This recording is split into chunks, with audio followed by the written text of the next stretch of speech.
Senator Linturi Franklin Mithika. Yeah, Mr. Clerk, I rise to speak on this particular matter, and I want to urge the senators to really to live by the spirit and by the oath of office that we've just taken up, Mr. Clerk. I have listened very carefully to what Senator Orengo has said, the reply by Honorable Senator Kindiki and Mutula Kilonzo. The clerk, I have also looked at what the Constitution provides, and Article 50 on matters related to fair hearing. I have looked at what the Constitution provides for, and Article 73(2) on matters relating to elections of state officers, especially elected state officers. I've also listened to what Mutula Jr. has sent regarding to the report that was deliberated on by this Senate.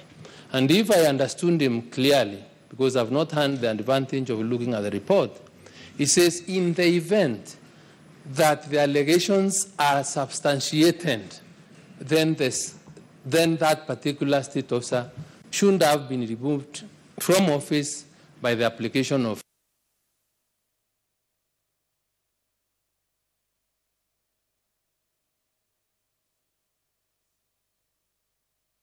been elected as a member of the National Assembly, do swear in the name of in the absence of this gentleman having been found culpable by due process of law, then it will be very unfair for us to condemn this gentleman before the application of due process.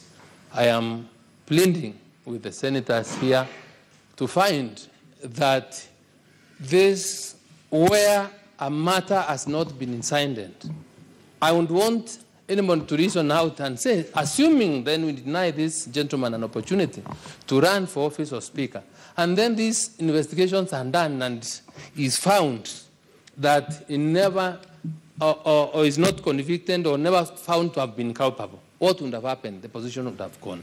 So because there are options of getting a state officer from office as provided by Article 251, I would persuade my fellows, my dear colleagues, to find that it's only necessary for now to allow the Senate to conduct the election of the Speaker other than really dwell on these issues. They are important, yes, I understand.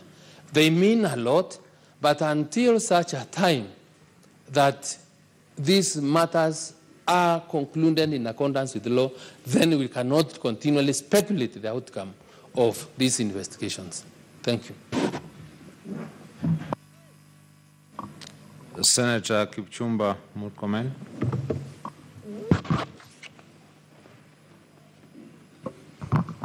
Thank you, Mr. Clerk. First, I congratulate my colleagues for being elected and sworn in. Number two, Mr.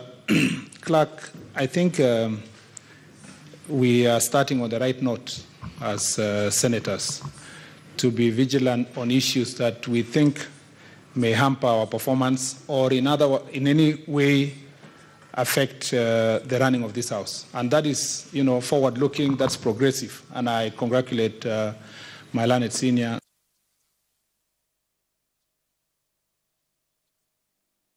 Fidelity to the law. The Constitution, Article 106, makes it sanctity clear that for one to qualify to be a clerk, to be a speaker, it must be as provided by the standing orders. The qualification of a speaker of this House is provided for in the standing orders, standing order number 6. Now we have a very, very important and privileged position, because if this Senate had wanted to have their speaker to first come with clearances from EACC, clearances from court, certain forms from certain institutions, nothing would have been easier than to include that in the standing orders. Luckily, Mr. Clerk, Senator James Orengo led the process of revising these standing orders. He played a very important role in coming up with these standing orders. And in his many years of experience, and I want to concede to Mr. Clerk that, you know, Senator Orengo first came to Parliament when I was being born. And so he's not a man of little experience. He became an advocate when I was still a minor human being. So he was not wrong in leading this process and coming up with a standing order number 6.